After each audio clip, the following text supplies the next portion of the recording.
Hi, magandang araw sa inyo mga kutsikoys at kutsikoys ko nasa Pisces Signs. Ito na ang inyong reading para sa ano nga ba ang life situation mo sa ngayon. So on the upper hand corner, you have here your financial situation at sa lower hand will be your love life situation. So mga kutsikoys at kutsikoys ko nasa Pisces Signs, take what is only resonating to you and don't take what is not resonating sa inyong life situation. So simulan na natin ito excuse me, for your financial situation, mga Pisces signs, no?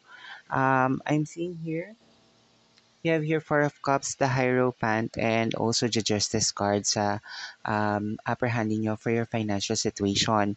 So sa nakikita ko rito, mga Pisces signs, some of you are really overthinking of things regarding sa financial situation. Maaari kasi ngayon sa inyo ay parang naloko or na-scam on the recent past, no? Na parang gusto nyo magkaroon ng justice or gusto nyo magkaroon ng parusa yung gumawa nito sa inyo. Kasi I'm seeing here na maaaring ka-close ninyo or kakilala ninyo rin yung gumawa ng hindi maganda in terms of the situation for your finances na parang naloko kayo or na-scam.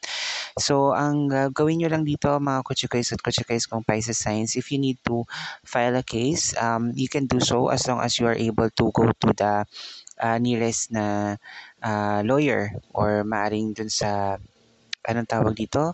Ah, sa municipality niyo meron naman daw ino-offer ng mga lawyer no na talagang for public service no. So ayun, if you really wanted to get justice or para magkaroon ng hustisya yung nangyari sa inyong panloloko or pag-i-scam na tong tao na to, yun yung nakikita ko mostly sa inyo nangyayari sa inyong mga Pisces signs as of the moment. No? Gusto niyo magkaroon ng justice and you've been thinking bakit nga kaya ganun ang ginawa sa inyo netong tao na to, sapagkat binibigay niyo naman ang lahat. Kumbaga, kayo naman ay nagiging maayos kausap sa mga bagay-bagay, no? But then this person is not reciprocating or doing the things right for you. Kumbaga, parang maring nag-invest kayo, tapos niloko lang pala kayo ng tao na to, nakakilala niyo pa or maring ka-close ninyo or maring malapit sa buhay ninyo. No, na hindi niyo naman alam bakit niya ginawa yung ganong sitwasyon. That's what I'm seeing to your financial situation as of the moment. But don't worry, everything will gonna be fine as long as you're able to unload yung mga negative things. At kung nararapat na magsampa ng kaso, magsampa ka ng kaso, Pisces signs, no? And let's move on to your love life situation, mga kuchikoys at kuchikoys ng Pisces signs. I'm seeing here the Two of Swords, Five of Cups, and the Wheel of the Year or the Wheel of Fortune and Traditional Tarot.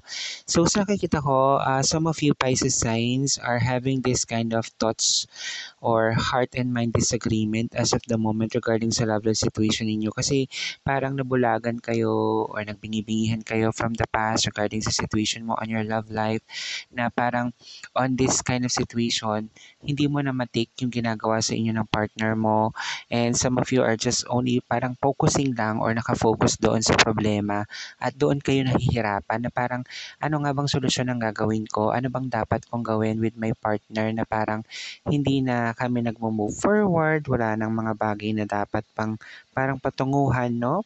And some of you pa nga parang kasal sa sitwasyon, no? At gusto na makipaghiwalay, no?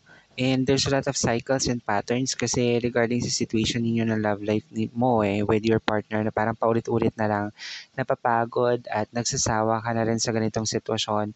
Mga kutsikoys at kutsikoys kong nasa Pisces signs.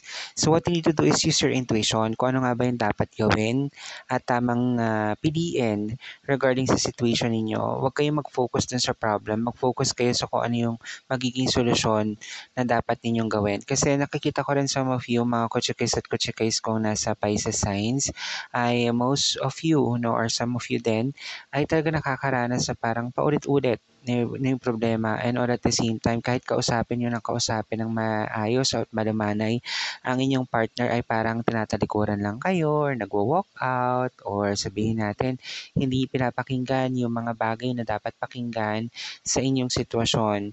And anong nangyayari? Kayo yung nahihirapan. Kayo yung parang ay ba't ganun yung sitwasyon ko? Bakit ganito yung nangyayari sa buhay ko? No? Ganon. So, maging maingat sa pakikipag-usap sa partner at ayusin yung maigi ang inyong relasyon.